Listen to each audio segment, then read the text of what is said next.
Hi hello ಪ್ರೀತಿಯ ವಿದ್ಯಾರ್ಥಿ ಮಿತ್ರರೇ, ಪುನರ್ವಿ ಎಜು ಸಂಸ್ಕಾರ್ಗೆ ಸ್ವಾಗತ ಸುಸ್ವಾಗತ. ವಿದ್ಯಾರ್ಥಿಗಳೇ, 2025ರಲ್ಲಿ ನಡೆಯುವಂತಹ ದ್ವಿತೀಯ PUC ವಾರ್ಷಿಕ ಪರೀಕ್ಷೆಯಲ್ಲಿ ನೀಲನಕ್ಷೆಯ ಪ್ರಕಾರ ಮೊದಲನೆಯ ಪದ್ಯವಾದಂತಹ ಕದಡಿದ ಸಲಿಲಂ ತಿಳಿವಂದಿದೆ. ಈ ಒಂದು ಪದ್ಯದಲ್ಲಿ ಏನನ್ನ ಓದಬೇಕು, ಏನನ್ನ ಓದಬಾರದು ಅನ್ನೋದನ್ನ ನಾನು ತಿಳಿಸ್ಕೊಡ್ತಾ ಹೋಗ್ತಾ ಇರ್ತೀನಿ. ಜೊತೆಗೆ ಇದೇ ಪ್ರಶ್ನೆಗಳು ನಿಮ್ಮ ಒಂದು ಆನ್ಯುವಲ್ ಎಕ್ಸಾಮ್ನಲ್ಲೂ ಕೂಡ ಕದಡಿದ ಸಲಿಲಂ ತಿಳಿವಂದಿದೆ ಪದ್ಯದಿಂದ ಬರುತ್ತೆ. ಜೊತೆಗೆ ಇನ್ನ ಯಾವ ಒಂದು ಲೆಸನ್ಸ್ ಬೇಕು, ಜೊತೆಗೆ ಇಂಪಾರ್ಟೆಂಟ್ ಕ್ವಶನ್ಸ್ ಬೇಕು, ಪಾಸಿಂಗ್ ಪ್ಯಾಕೇಜ್ ಬೇಕು ಅನ್ನೋದನ್ನ ಕಮೆಂಟ್ ಸೆಕ್ಷನ್ಲಿ ಕಮೆಂಟ್ ಮಾಡಿ. ನಂತರ ನೀವು ಹೊಸದಾಗಿ ನಮ್ಮ ಚಾನಲ್ಗೆ ಭೇಟಿಯನ್ನು ಕೊಟ್ಟಿದ್ರೆ ಇನ್ನೂ ಕೂಡ ನಮ್ಮ ಚಾನಲನ್ನು ಸಬ್ಸ್ಕ್ರೈಬ್ ಮಾಡ್ಕೊಂಡಿಲ್ಲ ಅಂದರೆ ಆದಷ್ಟು ಬೇಗ ಸಬ್ಸ್ಕ್ರೈಬ್ ಮಾಡ್ಕೊಳ್ಳಿ. ಯಾಕಪ್ಪ ಅಂತಂದರೆ 2025 ಆನ್ಯುವಲ್ ಎಕ್ಸಾಮ್ನಲ್ಲಿ ನಾವು ಕೊಡುವಂಥ ಪ್ರಶ್ನೆಗಳನ್ನು ನೋಡಿಕೊಂಡ್ರೆ 80ಕ್ಕೆ ಮಿನಿಮಮ್ 75+ ಸ್ಕೋರ್ನ ನೀವು ಮಾಡಬಹುದು ವಿದ್ಯಾರ್ಥಿಗಳೇ. ಜೊತೆಗೆ ಡಿಗ್ರಿ ಪಾಸ್ ಆದ ನಂತರ ನಿಮಗೆ ಸೆಕೆಂಡ್ PUC ಪಾಸ್ ಆದ ನಂತರ ನಿಮಗೆ ಯಾವುದೇ ರೀತಿಯಾದಂಥ ನೋಟ್ಸ್ಗಳನ್ನು ಕೊಡೋದಿಲ್ಲ ಡಿಗ್ರಿಗೆ. ಸೊ ನಾವು ಪುನರ್ವಿ ಸಂಸ್ಕಾರ ಚಾನಲ್ನ ಮುಖಾಂತರ ಎಲ್ಲ ಒಂದು ಯೂನಿವರ್ಸಿಟಿಗಳ ನೋಟ್ಸ್ಗಳನ್ನು ಪ್ರೊವೈಡ್ ಮಾಡ್ತಾ ಇದ್ದಾವೆ. ಸೊ ಸಬ್ಸ್ಕ್ರೈಬ್ ಮಾಡ್ಕೊಳ್ಳೋದನ್ನ ಮರಿಬೇಡಿ. ಬನ್ನಿ ಈಗ ವಿಡಿಯೋವನ್ನು ಶುರು ಮಾಡ್ತಾ ಹೋಗೋಣ. ದ್ವಿತೀಯ PUC ವಾರ್ಷಿಕ ಪರೀಕ್ಷೆ 2025 ನೀಲನಕ್ಷೆಯ ಪ್ರಕಾರದ ಪ್ರಶ್ನೆಗಳನ್ನು ಕೊಡಲಾಗಿದೆ. ಕದಡಿದ ಸಲಿಲಂ ತಿಳಿವಂದಿದೆ ಪದ್ಯದಿಂದ. ಈ ಪದ್ಯದಲ್ಲಿ ಏನನ್ನ ಓದಬೇಕು, ಏನನ್ನ ಓದಬಾರದು. ಮೊದಲಿಗೆ 2 ಅಂಕದ ಪ್ರಶ್ನೆಗಳು. ವಿದ್ಯಾರ್ಥಿಗಳೇ ನೆನಪಿನಲ್ಲಿರಲಿ, ಈ ಒಂದು ಪದ್ಯದಿಂದ MCQ ಕ್ವಶನ್ಸ್ ಕೇಳ್ತಾರೆ, ಅಂದರೆ 1 ಮಾರ್ಕ್ ಕ್ವಶನ್ಸ್ನ ನೋಡ್ಕೊಳ್ಳಿ. ಓಕೆ, ಸೊ ಇಲ್ಲಿ 1 ಮಾರ್ಕ್ ಕ್ವಶನ್ಸ್ ಹೇಳಿಲ್ಲ, 2 ಅಂಕದ ಪ್ರಶ್ನೆಗಳನ್ನ ನಾನೀಗ ತಿಳಿಸ್ಕೊಡ್ತಾ ಹೋಗ್ತಾ ಇದ್ದೀನಿ, ವಿವರಣೆ ಕೊಡ್ತಾ ಇದ್ದೀನಿ, ನೋಡ್ಕೊಳ್ಳಿ. ಮೊದಲನೇ ಪ್ರಶ್ನೆ, ಬಹುರೂಪಿಣಿ ವಿದ್ಯೆಯು ರಾವಣನಿಗೆ ಏನೆಂದು ಆಶ್ವಾಸನೆ ಇತ್ತಿತು? ಉತ್ತರ, ಬಹುರೂಪಿಣಿ ವಿದ್ಯೆಯು ಚಕ್ರಧರನಾದ ಲಕ್ಷ್ಮಣನನ್ನು, ಚರಮದೇಹಧಾರಿಯಾದ ರಾಮನನ್ನು ಉಳಿಸಿ ಉಳಿದವರನ್ನು ಉಳಿಸುವುದಿಲ್ಲ ಎಂದು ಆಶ್ವಾಸನೆ ಇತ್ತಿತು.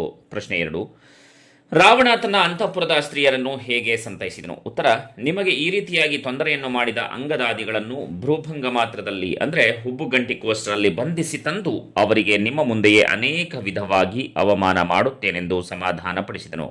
ಪ್ರಶ್ನೆ 3, ರಾವಣನಿಗೆ ಸೀತೆಯ ಬಗ್ಗೆ ವೈರಾಗ್ಯ ಮೂಡಿದ ಸಂದರ್ಭವನ್ನು ವಿವರಿಸಿ. ರಾವಣನು ಸೊಕ್ಕಿನಿಂದ ಆಡಿದ ಮಾತುಗಳನ್ನು ಕೇಳಿದ ಸೀತೆ ರಾವಣನಲ್ಲಿ ಕರುಣೆಯಿಂದ ನನ್ನ ರಾಮನ ಆಯುಷ್ಯ ಮತ್ತು ಪ್ರಾಣದ ವಿಷಯಕ್ಕೆ ಬರಬೇಡ ಎಂದು ಹೇಳಿ ಮೂರ್ಛೆ ಹೋದಾಗ ಸೀತೆಯ ಪತಿಭಕ್ತಿಯನ್ನು ಕಂಡು ರಾವಣನಿಗೆ ಸೀತೆಯ ಮೇಲೆ ವೈರಾಗ್ಯ ಮೂಡಿತು. ಪ್ರಶ್ನೆ 4, ಈಗಲೇ ಸೀತೆಯನ್ನು ರಾಮನಿಗೊಪ್ಪಿಸಲು ರಾವಣ ಬಯಸಲಿಲ್ಲವೇಕೆ?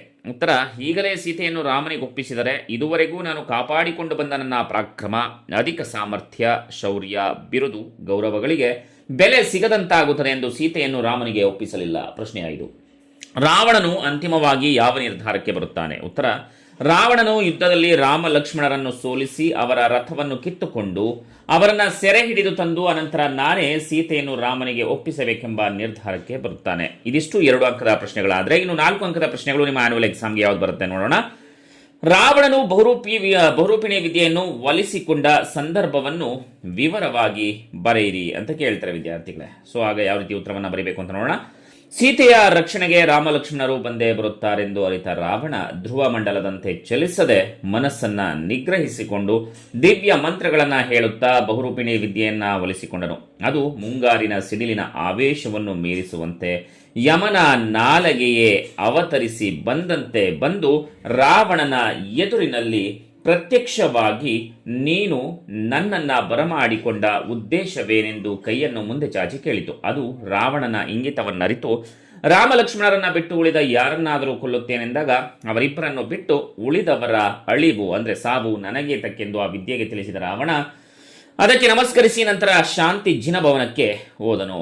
ಇನ್ನು ಮುಂದಿನ ಒಂದು ಪ್ರಶ್ನೆಯನ್ನು ನೋಡೋಣ. 2ನೆಯ ಪ್ರಶ್ನೆ, ಪ್ರಮದವನದಲ್ಲಿ ರಾವಣ ಸೀತೆಯರ ನಡುವೆ ನಡೆದ ಸಂಭಾಷಣೆಯನ್ನು ವಿವರಿಸಿ. ಉತ್ತರ, ಪ್ರಮದವನಕ್ಕೆ ರಾವಣನ ಬರುವಿಕೆಯನ್ನು ಕಂಡು ಭಯ ಪಡುತ್ತಿದ್ದ ಸೀತೆಯನ್ನು ನೋಡಿದ ರಾವಣ ಸೊಕ್ಕಿನಿಂದ, ಸೀತೆ, ನನಗೆ ಬಹುರೂಪಿಣಿ ವಿದ್ಯೆ ಸಿದ್ಧಿಸಿದೆ, ಇನ್ನು ನನಗೆ ಸರಿಸಾಟಿಯಾದ ಯಾವ ಶತ್ರುವೂ ಇಲ್ಲ. ನೀನು ನಿನ್ನ ಮೆಚ್ಚಿನ ರಾಮನ ಆಸೆಯನ್ನ ಬಿಟ್ಟು ನನ್ನೊಂದಿಗೆ ಸೇರಿ ಈ ಸಾಮ್ರಾಜ್ಯ ಸುಖವನ್ನು ಅನುಭವಿಸು ಎಂದು ಹೇಳಿದಾಗ ಭಯಗೊಂಡ ಸೀತೆ, ರಾವಣ, ನನಗೆ ಕರುಣೆ ತೋರಿಸು, ದಯವಿಟ್ಟು ರಾಮನ ಆಯಸ್ಸು ಮತ್ತು ಪ್ರಾಣದ ವಿಷಯಕ್ಕೆ ಬರಬೇಡ ಎಂದು ರಾವಣನಿಗೆ ಹೇಳುತ್ತಾ ಸೀತೆ ಮೂರ್ಛೆ ಹೋದಳು. ಪ್ರಶ್ನೆ 3, ರಾವಣನಲ್ಲಿ ಕಂಡುಬರುವ ಪಶ್ಚಾತ್ತಾಪವನ್ನ ಕವಿ ಹೇಗೆ ನಿರೂಪಿಸಿದ್ದಾರೆ? ಉತ್ತರ, ರಾವಣನಿಗೆ ಸೀತೆಯ ಪತಿಭಕ್ತಿಯನ್ನು ಕಂಡು ಅವಳ ಮೇಲಿನ ಚಂಚಲವಾದ ಕಾಮ ವ್ಯಾಮೋಹ ಹೋಗಿ ಕರುಣೆಯುಂಟಾಗಿ ಪ್ರಾಣಪ್ರಿಯರಾದ ಇವರನ್ನು ತನ್ನ ಕರ್ಮ ವಶದ ಕಾರಣದಿಂದ ದೂರ ಮಾಡಿ ಅವರಿಗೆ ದುಃಖವನ್ನುಂಟು ಮಾಡಿ ನಾನೂ ಸಹ ಅವಿವೇಕಿಯಾಗಿ ಬದುಕಿ ತನ್ನ ಕುಲದ ಗೌರವವನ್ನ ಹಾಳು ಮಾಡಿಕೊಂಡು ಎಲ್ಲರೂ ನನ್ನ ಬಗ್ಗೆ ಕೆಟ್ಟ ಮಾತುಗಳನ್ನಾಡುವಂತೆ ಮಾಡಿಕೊಂಡೆ. ಕಾಮ ವ್ಯಾಮೋಹದ ಚಟಕ್ಕೆ ಬಲಿಯಾಗಿ ತಮ್ಮ ವಿಭೀಷಣನ ಹಿತವಚನವನ್ನು ಕೇಳದೆ ಒಳ್ಳೆಯವನಾದ ಅವನನ್ನು ದೂರ ಮಾಡಿದೆ. ತನ್ನ ದುರ್ವ್ಯಸನದಿಂದ ತನ್ನ ಯಶಸ್ಸನ್ನು, ಉನ್ನತಿಯನ್ನು, ಜನರ ನಂಬಿಕೆಯನ್ನು ಕಳೆದುಕೊಂಡೆ ಎಂದು ಪಶ್ಚಾತ್ತಾಪದಿಂದ ಮಾತನಾಡಿಕೊಳ್ಳುತ್ತಾನೆ. ಇನ್ನು ಮುಂದಿನ ಪ್ರಶ್ನೆಯನ್ನು ನೋಡೋಣ. ಕದಡಿದ ಸಲಿಲಂ ತಿಳಿವನದೆ ಕಾವ್ಯಭಾಗದಲ್ಲಿ ಕಂಡುಬರುವ ರಾವಣನ ವ್ಯಕ್ತಿತ್ವವನ್ನು ವಿಮರ್ಶಿಸಿ ಅಥವಾ ನಿಮ್ಮ ಮಾತುಗಳಲ್ಲಿ ಬರೆಯಿರಿ. ಉತ್ತರ: ಇಲ್ಲಿ ರಾವಣ ಸದ್ಗುಣೋಪೇತನಾದ ಮಹಾಪುರುಷ. ಪರಸ್ತ್ರೀ ವಿರತಿ ವ್ರತಧಾರಿಯಾದ ರಾವಣನು ಸ್ವಭಾವತಃ ಒಳ್ಳೆಯ ಗುಣವುಳ್ಳವನೇ. ದುರ್ವಿಧಿಯ ಕಾರಣದಿಂದ ಸೀತೆಯನ್ನು ಅಪಹರಿಸಿ ಲಂಕೆಗೆ ಕೊಂಡೊಯ್ಯುತ್ತಾನೆ. ಅವಳನ್ನು ಒಲಿಸಿಕೊಳ್ಳಲು ಯಾವುದೇ ಬಲಾತ್ಕಾರದಿಂದ ವರ್ತಿಸದೆ ಅವಳ ಮನಪರಿವರ್ತನೆಗೆ ಪ್ರಯತ್ನಿಸುತ್ತಾನೆ. ಮುಂದೆ ಸೀತೆ ಮೂರ್ಛೆ ಹೋದಾಗ ಅವಳ ಪತಿಭಕ್ತಿಯನ್ನು ಕಂಡು ಕರುಣೆಯುಂಟಾಗಿ ವೈರಾಗ್ಯ ಹೊಂದುತ್ತಾನೆ. ನಾನು ತಪ್ಪು ಮಾಡಿದನೆಂದು ತಿಳಿದು ಸೀತೆಯ ದುಃಖವನ್ನ ಕಂಡು ತಾನೂ ಸಹ ಮರುಗುತ್ತಾನೆ. ಅದುವರೆಗೆ ಇವನಲ್ಲಿದ್ದ ಕಾಮ ವ್ಯಾಮೋಹ ಹೋಗಿ ಕದಡಿದ ಸಲಿಲ ಅಂದರೆ ನೀರು ತಿಳಿಯಾಗುವಂತೆ ಇವನ ಮನಸ್ಸು ಕ್ರಮೇಣ ತಿಳಿಯಾಗಿ ಸೀತೆಯ ಮೇಲೆ ಗೌರವ ಭಾವ ಉಂಟಾಗುತ್ತದೆ.